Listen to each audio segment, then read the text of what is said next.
and welcome to the Intel Brief, your daily intelligence briefing on global geopolitics. Today is Monday, 18 November. I'm your host Daniel, the founder of HM Intelligence, and every weekday we bring you not just the news, but the so what from the events and decisions that shape our world. So grab a coffee and get ready to be informed. In today's update, we'll be covering Xi Jinping vows deeper ties with Brazil ahead of the G20 summit. North Korea's Kim urges military to prepare for war. And French farmers protest an EU trade deal. So firstly, Chinese President Xi Jinping arrived in Brazil for a state visit coinciding with the G20 summit in Rio de Janeiro, focusing on enhancing China-Brazil ties and advocating for global cooperation. Xi emphasized strengthening strategic trust and bilateral exchanges with Brazilian President Lula da Silva, while championing an inclusive global economic order. China, Brazil's largest trading partner, with trade exceeding $180 billion in 2023, seeks to deepen cooperation under the BRICS framework and expand its Belt and Road initiative within South America. Xi's visit highlights China's aim to bolster its global influence and forge stronger regional partners, demonstrating by the recent inauguration of the Beijing-founded port in Peru. British Prime Minister Keir Starmer is also set to meet with Xi at the summit, marking the first high-level UK-China engagement since 2018. Starmer's office described the upcoming talks as an opportunity for a pragmatic engagement while addressing areas of disagreement candidly. This meeting follows British Foreign Secretary David Lammy's October visit to China, signalling efforts to maintain dialogue despite differing perspectives. The engagements in Rio reflect a convergence of global interests as nations navigate the complex dynamics of cooperation, competition, and diplomacy amid significant global challenges. So what? It is likely that China wants to cement its BRICS partner in South America, and that Brazil is the critical ally for doing so.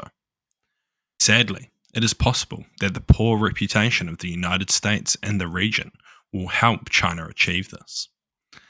Additionally, loose Chinese investment rules that are open to corrupt practices are also likely a key figure in countries' popularity in the region.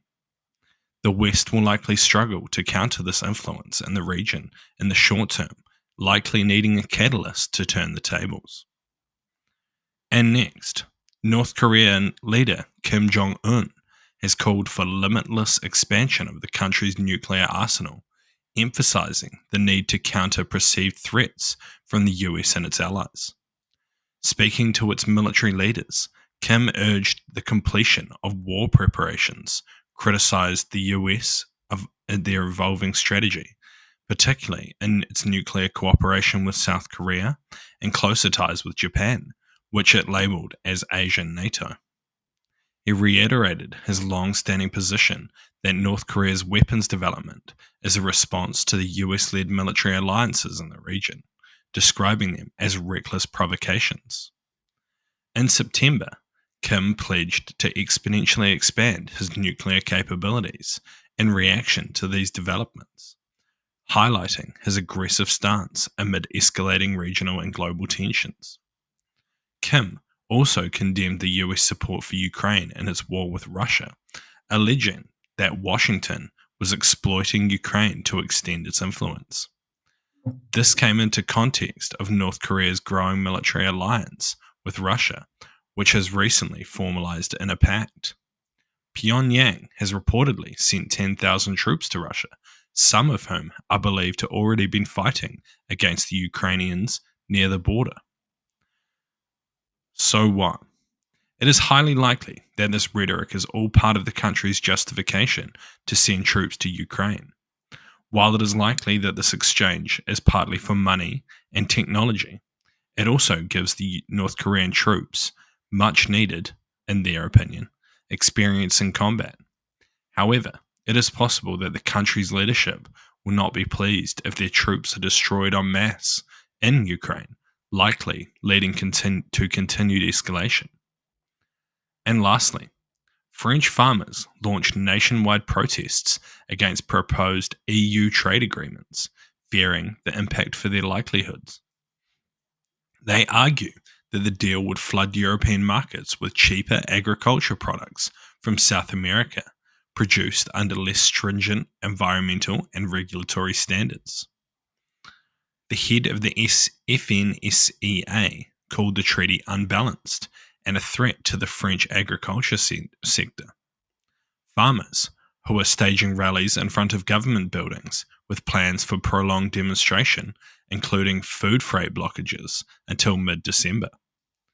These protests are compounded by the existing frustrations over declining incomes, stringent EU regulations, and adverse conditions such as poor harvests and livestock disease. The deal seeks to create a massive free trade zone encompassing 700 million people across Europe and South America by lowering tariffs and boosting trade.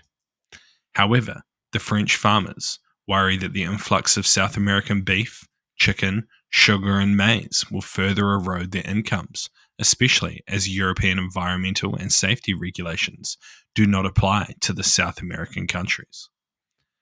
Although the EU has proposed anti-deforestation laws to regulate imports, implementation of these has been delayed, exacerbating the farmers' concerns. So what? While it is possible that this could damage local farmers' livelihoods, it is also likely that these trade deals are part of a broader plan to ensure EU food supply going forward, particularly as the conflict in Ukraine has destroyed numerous amounts of produce. It is important that the EU does not ruin its own supplies, as they are crucial from a security perspective, as international trade can always be disrupted in times of conflict. Though food seems like a less extreme version, the same issues can be said for other critical industries such as medicine and batteries, and is currently being seen played out around the world.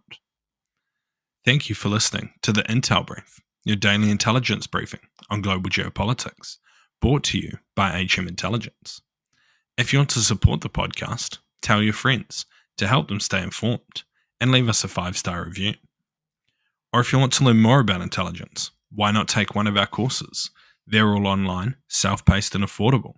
More information can be found in the description. Thank you for listening. I've been your host, Daniel, and I'll see you next time.